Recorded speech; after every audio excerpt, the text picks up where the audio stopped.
Hey guys, how's it going? Michael Troy here. Today we're looking at a true classic, New Teen Titans number 38, Who is Donna Troy by Marv Wolfman George Pérez and Romeo Tango.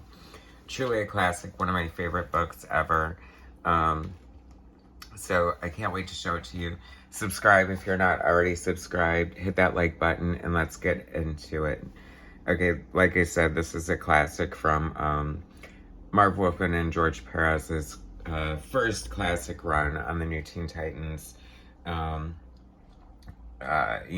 Troy is kind of a character who was like the first Wonder Girl, but she's had a super convoluted history to the point where, like, historically, original Wonder Girl stories were just supposed to be Diana when she was younger.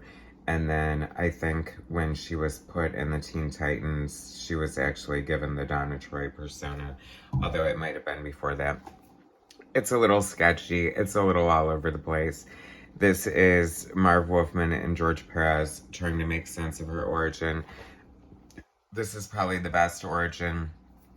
This is pre-Crisis on Infinite Earths that would screw everything up and forever send Donna in a continuing tailspin of just God knows what.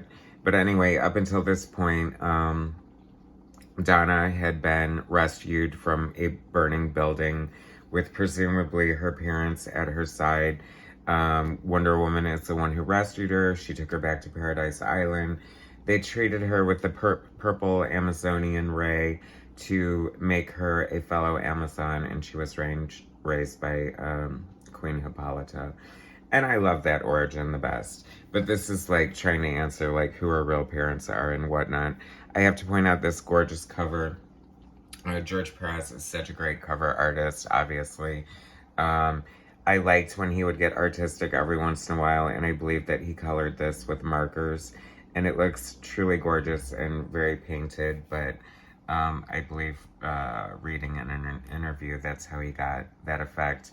And also talking about just the overall aesthetic of the whole story, like he very much, they wanted it to be as much a story about Donna's origin as it was like a Robin story, and Robin the detective being raised by the Dark Knight detective, arguably one of the best detectives on the planet.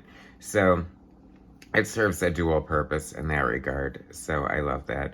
But anyway, the point being is that he didn't want it to be like really a superhero story, and they rarely appear in costume throughout the book. The action is limited, I think, to Wonder Girl punching a wall, and we'll test that as we go through it.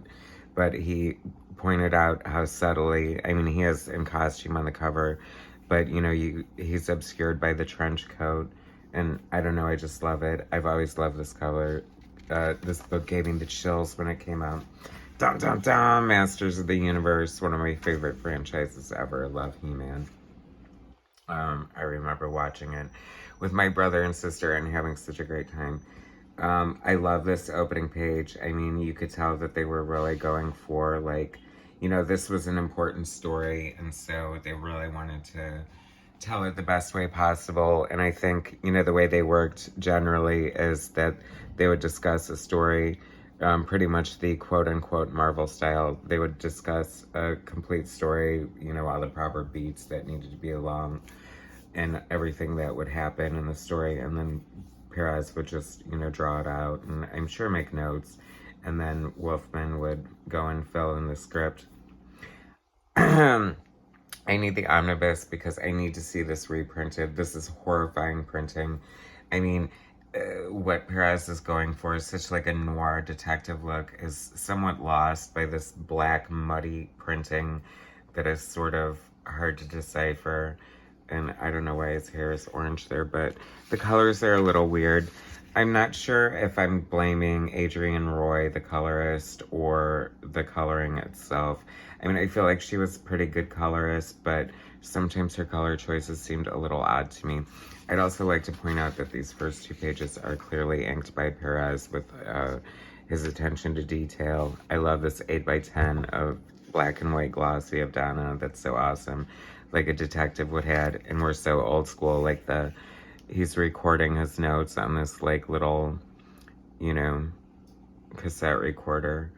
And then he's meeting with Donna's husband, but this is before they get married, and I think he wants Robin to find out who she is before they get married, just to make her feel whole and complete. Like I said, she was found in a burning building by Wonder Woman. So exciting to see Perez draw Wonder Woman in this like costume before his relaunch post-crisis. I love this version of Wonder Woman. I love the eagle emblem. Such a great costume. Such great art. He draws such a pretty Wonder Woman. Look at her beautiful face. I love it. I love the idea. Like, I don't know. I feel like Donna Troy, Wonder Girl, is such a casualty of Crisis on Infinite Earths, and it's so unfortunate because for such a character to have been created in kind of a convoluted, sideways, like shoehorned into continuity kind of way. I mean, I can't think of a more beloved sort of second tier character, and I don't know, just the relationship between Donna and Diana is just like something magical, and I love it. And I love Blonde Hippolyta too. And I love, look, we're getting like Paradise Island, pre-Wonder Woman, pre-Crisis on Infinite Earths by George Pérez. How exciting is that? I always love that he always tried to like, I guess his, Perez's wife, was like a fashion designer, and so he always had to make like a conscious effort to have Donna and, you know, the other women in the book look stylish or have different hairdos and stuff like that.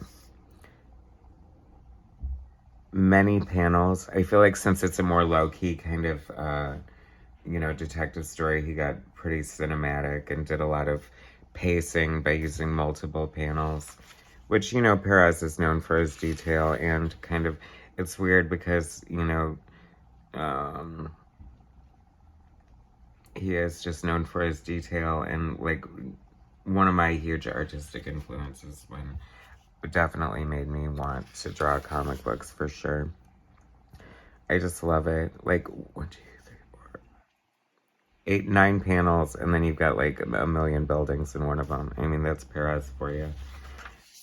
Any artist should strive to be like half as adept when it comes to choreographing scenes, storytelling, backgrounds, just pacing, knowing when to use like silhouettes appropriately, and just like so good. I mean, there's nothing the man can't draw. I just love it. He always chooses interesting angles. Very, very, like cinematic in a lot of ways, like an excellent director. I mean, comic book artists are definitely directors in their own right. Look at this gorgeous double page spread for Saturday morning. Some of my favorites here: Smurfs, Mr. T, Alvin and the Chipmunks, Thundar the Barbarian, and Spider-Man and his amazing friends. And Hulk. I feel like that must have been a little more short-lived, but doesn't stand out as much as Spider-Man, but I mean, of course, I would have loved it. Who doesn't love Hulk? Who isn't excited about Jim Rugg's Hulk Grand Design coming out in another month? I'm so excited about that. I love, like, see, here's another beautiful thing that Marv Wolfman and George Pérez did, that made their Titans so popular and so compelling and so amazing. It's just like the beautiful relationships between the characters. All the characters like had special relationships with different, like the Donna and Dick, you know, relationship, the Corey and Donna relationship, the Gar and Vic relationship, the Raven and Jericho relationship. I mean, these are like real people. It's so funny. Like, I won't go too much into like the details of this origin because it's a little convoluted, like double adoptions and death and all kinds of crazy things, but which I guess made it more difficult for her to find out who she actually was. So that kind of, I appreciate how dense the story is in that regard. And I do like this woman from the adoption agency who shows up later at Donna's wedding. I thought that was fun and cool. And I love this. This is just such great storytelling. Like I said, like no action in the book whatsoever. And you just have compelling scenes like this. Like, this is so Perez, you know, right here. Like, they're the leaves, and there's like no background, and they're in this embrace, and there's the doll falling. I mean, it's just gorgeous, gorgeous, gorgeous. I love the story so much. And then at the end, of course, we have to have a slight criminal element, so Robin has to go visit him in the clink. And it's such a great shot. I love it. I want to say, without 100% certainty, that Perez might have inked these last couple of pages. This one, 100% for sure. But these last 3 pages stand out. It's very nicely drawn. Anyway, he inked this one for sure. I love it. Nobody draws a cityscape like Perez. I just love that. That's so signature of him at the time, with like the sunset and the horizontal lines like that. It's so perfect. I love it so much. And it just tapers off. Such a great classic story. Who is Donna Troy? A little destroyed by Crisis on Infinite Earths, but hell, still a compelling read and a great book with some really gorgeous George Pérez art. Thanks so much for watching. Subscribe to my channel, hit like, share my content, and I'll bring you some more soon. Thanks, guys.